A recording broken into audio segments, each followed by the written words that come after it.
भारत बंद का 25% सफलता मैं मानता हूं। 75% जब तक ये पूरा राजनीतिक विमर्श नहीं बने, जब तक सरकार झुके नहीं, अध्यादेश नहीं लाए, जब तक इस पे मुंह नहीं खोले, ओपोजिशन पार्टी इस मुद्दे पे घेरे नहीं, तो आंकड़े लाओ तब ना जानेंगे। सुप्रीम कोर्ट ने राइडर भी लगाया हुआ है ना, एम्पिरिकल डेटा चाहिए ना, कितना प्रॉपर्टी है, कितना घर है, कितनी संपत्ति है, तो ये आंकड़े लाओ ना। उसके बाद मैं तो चुनौती दे रहा हूं कि आप लागू करके दिखाओ। मैं लोगों ने अपना योगदान दिया है पॉलिटिकली, और जो नौकरी पेशा लोग हैं, इसका क्या निकल के आ रहा है कंक्लूजन? देखिए, पिछले 6 साल में 3 बार भारत बंद हुआ।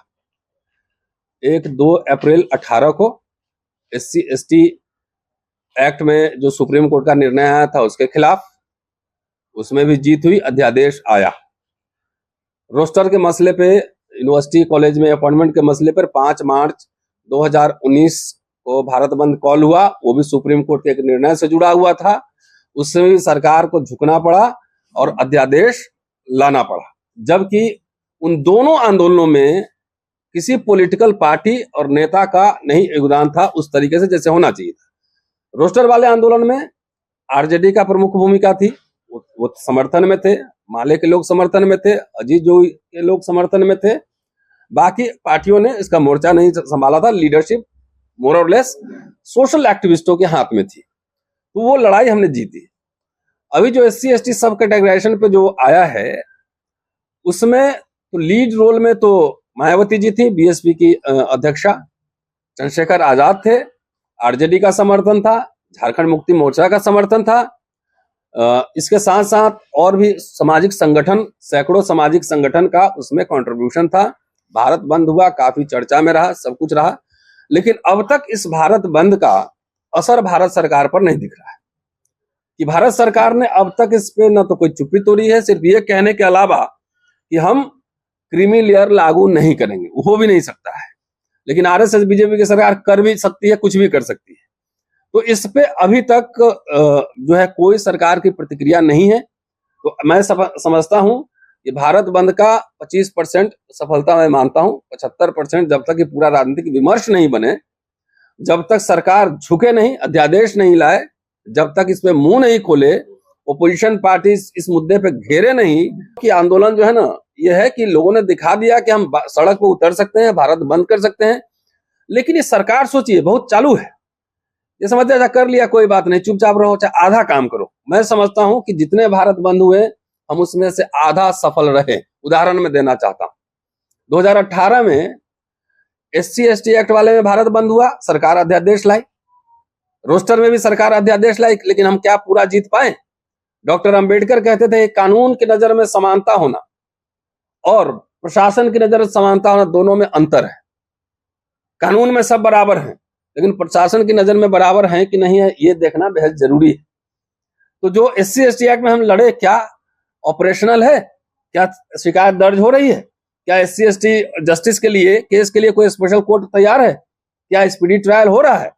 ये नहीं हो रहा। अभी भी एट्रोसिटी जारी है और इवन FIR तक भी दर्ज नहीं हो रहा। इसलिए मैंने कहा कि आधी लड़ाई जीती।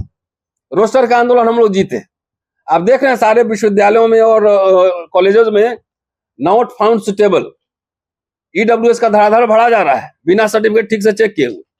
और इनको नॉट फाउंड सुटेबल है, उसको हटा दिया, उसको हटा दिया, तो पूरी लड़ाई हम नहीं जीते। हम लोग एज ए एक्टिविस्ट, हम लोग की अपील बहुत कम है, हम लोग छोटे मोटे लोग हैं। आधी लड़ाई हम जीत दी, अब आधी लड़ाई पॉलिटिकल पार्टीज को लड़ना चाहिए कि रोस्टर पूरा कंप्लीट लागू हो रहा है कि नहीं लागू हो रहा है, ये SC/ST का केस दर्ज हो रहा है कि नहीं हो रहा है, न्याय मिल रहा है कि नहीं मिल रहा है। इस पे एक्शन प्रोग्राम पॉलिटिकल पार्टीज को तय करना चाहिए, नंबर 1। नंबर 2, आरक्षण का रिश्ता शिक्षा से है। आरक्षण दे दिया, शिक्षा स्कूल कॉलेज बर्बाद कर दिया, तो आरक्षण ले क्या करोगे? डफली बजाओगे या जाके पोस्टर लगा दोगे पीछे कि आरक्षण था हमारे लिए? एजुकेशन बर्बाद जा रहा है, स्वास्थ्य की बुरी हालत है, और SC/ST समुदाय खास तौर से OBC सेकंड, इनकी हालत बहुत खराब है। इसलिए पॉलिटिकल पार्टी एक दिन कम से कम शिक्षा, स्वास्थ्य, रोजगार के मसले पर कम से कम इस तरह का आंदोलन, राष्ट्रव्यापी आंदोलन करे कि जब तक शिक्षा नहीं होगी तब तक आरक्षण का कोई मतलब नहीं है, सब कुछ खत्म है। बाबा साहब ने इसलिए कहा था शिक्षित बनो। तो एक हाथ से दे रही है और दूसरे हाथ से ले रही है, लो आरक्षण लो।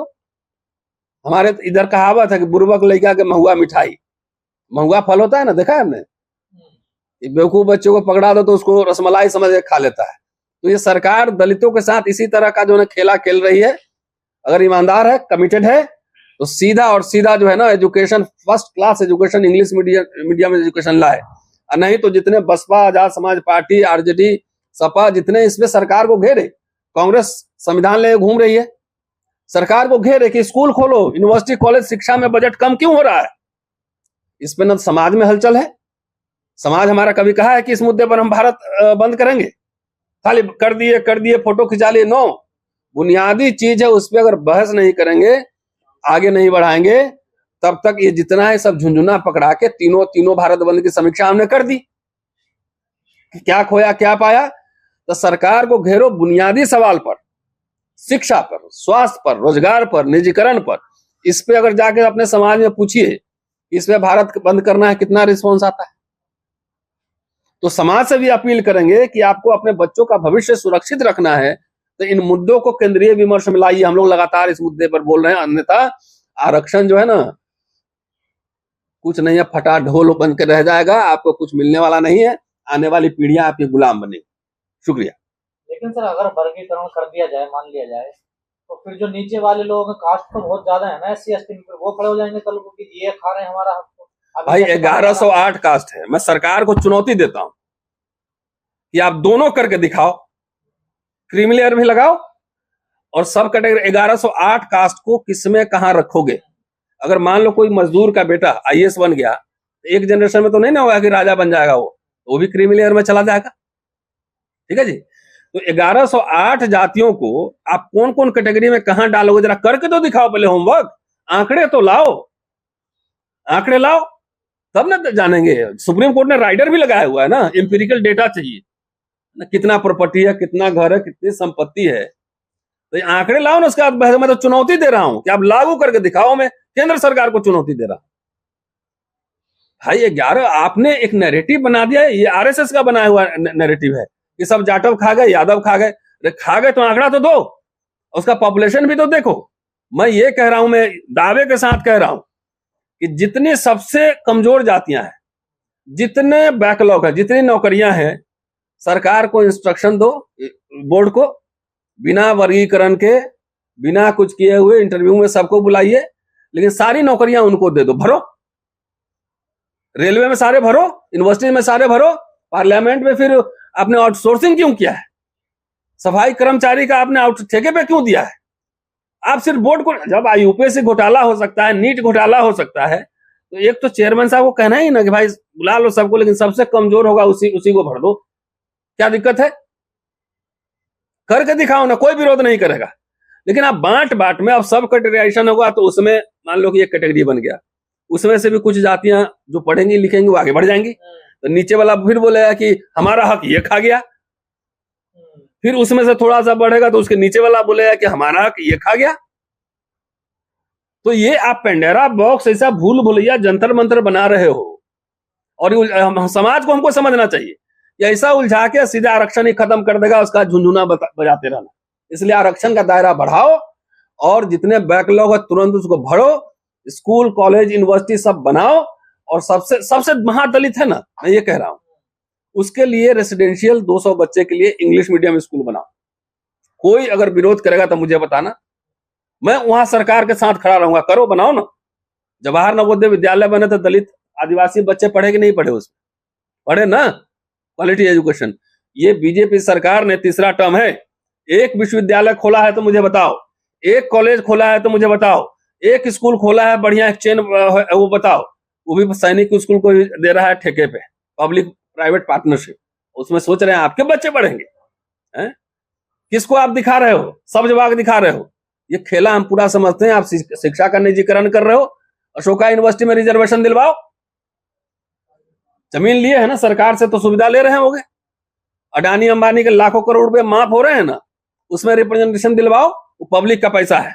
तो ये करके दिखाए ना, चुनौती है जी। जीतन राम मांझी खुश क्यों निकले? जीतन राम मांझी चीफ मिनिस्टर रहे, बेटा अभी भी मंत्री है शायद। उनको एक दिन हम पूछे थे कि अब वो भी कह रहे हैं कि खा गया। जैसे बर्गर है रखा हुआ है, इंटरव्यू में जाता है तो यादव जी आइए आइए बर्गर है खा लीजिए, जाटव जी आइए बर्गर है खा लीजिए, ऐसे होता है। बाबा साहब ने कहा था कि जब महार आंदोलन हमने चलाया और उसके बाद जब इंटरव्यू में हमारे लोग जाते थे तो सबसे पहले महारों को बाहर किया जाता था, क्योंकि वो लड़ाका था। कहता था और भी तालाब गंदा करना है क्या तुम लोग को, हटाओ इस सबको। तो जो इसकी साजिश है कि जो इनको हम इतना बढ़िया कपड़ा पहने, गौतम साहब पहने, तो हमसे तो घृणा कर रहे हो, हमको तो उत्पीड़न कर रहे हो, तुम इतना राक्षसी भेड़िया की तरह दिखा रहे हो, नहीं सबसे गरीब को हम गले लगाएंगे। नहीं, ये लीला किसको समझा रहे हो? मांझी जी से पूछिएगा, सीएम थे, गया में ही अपने समुदाय के लिए एक स्कूल बनवाए हैं इंग्लिश मीडियम। उन्होंने क्या काम किया उनसे पूछिए जरा जाके। अपने समुदाय के लिए एक स्कूल खुलवाए हैं इंग्लिश मीडियम बढ़िया स्कूल, खाली उसका वोट लेकर उसी का शोषण करते हैं। तो इसलिए उनसे असहमति है हमारी। जब वो मुख्यमंत्री बने थे तो सारे दलित लोगों ने समर्थन किया था कि नहीं किया? अरे खा कैसे गया भाई? लेक्चरर बनने के लिए आपको एमए पास करना पड़ेगा, नेट बनना पड़ेगा, पीएचडी करना होगा, तब आप इंटरव्यू में बुलाए जाएंगे। ये 11वीं पास करके प्रोफेसर बन जाएंगे? इतनी बेसिक समझ नहीं है। अपने अपने समुदाय के लिए तुम हॉस्टल खोल लेते, कॉलेज खोल लेते, स्कूल खोल लेते, अंग्रेजी पढ़वाते। कंपटीशन खाली शेड्यूल आदमी को, ब्राह्मण से कंपटीशन करो, इंटरनेशनल लेवल पे जाके कंपटीशन करो। तो मांझी जी को जो राजनीतिक रोटी सेकना, अभी केंद्र सरकार में मंत्री हैं, उनको बोलिए भारत सरकार से एक पास करवा ले कि हम खाली अपने समुदाय के लिए हम 4 स्कूल बिहार में खोलना। कौन रोका है? आप रोके हैं? मैंने रोका है? ये रोकेंगे? तो दलित नेता सब हवाबाजी करता है और बेसिक मुद्दों पर, स्कूल, कॉलेज, यूनिवर्सिटी, रोजगार के मुद्दे पर ये लोग मौन है, कोई सरकार को नहीं घेरता है। वो तो आपको शोषक बता रहे हैं ना, आपने शोषण क्या है उनका? अब चलिए, शोषण किया, उनका जमीन हमने कब्जा किया हुआ है, नहीं उसका उनका जमीन क्या, कैसे शोषण किया? आपको खेत में मैंने काम करवाया? आपको लाठी से पे किसने खेत पे काम करवाया? किसने आपको कम उनसे नहीं लड़ाई?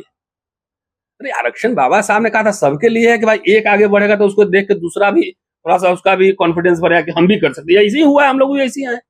हमारे घर में कौन कलेक्टर लगा हुआ था? हमारे घर में कौन दिल्ली यूनिवर्सिटी में वाइस चांसलर था? हमारे घर में कौन जमींदारी चल रही थी? देखे भैया फलना बाबू इंस्पेक्टर बन गए, डीएसपी बन गए, चलो हम भी पढ़ते हैं, हम भी बनेंगे, तब ना यहां तक पहुंचे। ये थोड़ी कि मेरे पिताजी आईएएस ऑफिसर थे, छोटी सी इतनी सी लोअर डिवीजन क्लर्क, और सबको पढ़ा दिए, बेटा बेटी 7 लोग को 2 प्रोफेसर है, एक डीएसपी, सब पढ़ाया ना, सब सीखा। हमको पढ़ना है, पढ़ाई के बगैर कोई, शिक्षा के बगैर कोई मुक्ति संभव ही नहीं है। तो ये बात समझिए ना, कौन किसका खा गया? हम लोग रोस्टर का बंद किए थे, जब लड़ाई लड़े थे तो हम तो प्रोफेसर थे, हमको क्यों लड़ना था? हम तो नौकरी कर ही रहे थे, बंगला में रह ही रहे हैं। किसके लिए लड़े थे? एक जाति के लिए लड़े थे, एक जाति के लिए लड़े थे। ये पूरी schedule caste, schedule tribe, OBC समुदाय के लिए लड़े थे। 2 में से पहले तय कर लीजिए। हमारे रिश्तेदार को नौकरी लगना था, और इस समाज तो इतना भी ये है कि उसको ये भी नहीं पता है कि कैसे नौकरी मिली उसको। लड़ेंगे नहीं, भिड़ेंगे नहीं, सवाल उठाएंगे नहीं। आरक्षण ऐसे ही खत्म होते जा रहा है, उस पर सवाल नहीं उठाएंगे। अब इतना जो है ना, इतने में हम लोग लड़ेंगे भिड़ेंगे। ये तो बीजेपी आरएसएस समझ गया है, लड़ा रहा है। आप कह रहे हैं एजुकेशन की वजह से पिछड़ गए, वो कह रहे हैं एजुकेशन तो है हमारे पास, पर इन्होंने हमें आगे नहीं बढ़ने दिया। तो किसी दलित की औकात है? मैं कह रहा हूं कैबिनेट मिनिस्टर की औकात है तो एक वाइस चांसलर लगवा के दिखा दो। किसी दलित की औकात कैबिनेट मिनिस्टर की है? एक वाइस चांसलर लगवा के मुझे दिखाए, मैं समझ जाऊं। दलित की इतनी औकात है कि सिलेक्शन कमेटी इन्फ्लुएंस कर लेगा, यूपीएससी के बोर्ड में जाके इन्फ्लुएंस कर देगा? ये सबको इतनी मगज मारी गई है। और दूसरी बात है कि जो समुदाय ज्यादा लड़ता है उसको ज्यादा साइड किया जा रहा है। इसको लाओ मत, ये उल्टा है। जो समुदाय ज्यादा स्ट्रगल कर रहा है, चुनौती दे रहा है बीजेपी आरएसएस को, उसको ज्यादा कीमत चुकानी पड़ रही है। भाई हमारे कॉलेज में 50 प्रोफेसर होंगे एससी एसटी ओबीसी के, आप जानते हैं किसी को? मुझे क्यों कीमत चुकानी पड़ रही? क्योंकि हम प्रशासन पे, सरकार पे सवाल उठा। तो ये उल्टा है। कोई कैसे खा गया? आप इंटरव्यू देने, फॉर्म भरने जा रहे थे तो आपको रोक लिया। सिलेक्शन कमेटी में उस जाति के 5 लोग थे जो कि आपको डिस्क्रिमिनेट करके उनको रख लिया। अरे जो सिलेक्शन कमेटी में एससी एसटी ऑब्जर्वर आता है, वो भी आता है लड्डू खाने खाली। तुमको नहीं पता है, अभी मैं सब जानता हूं। लड्डू खा के 2000 रुपया टीए लेकर साइन करके चला जाता है। ये उनकी इतनी औकात होती है। 27 साल यूनिवर्सिटी में पढ़ा चुका हूं ना।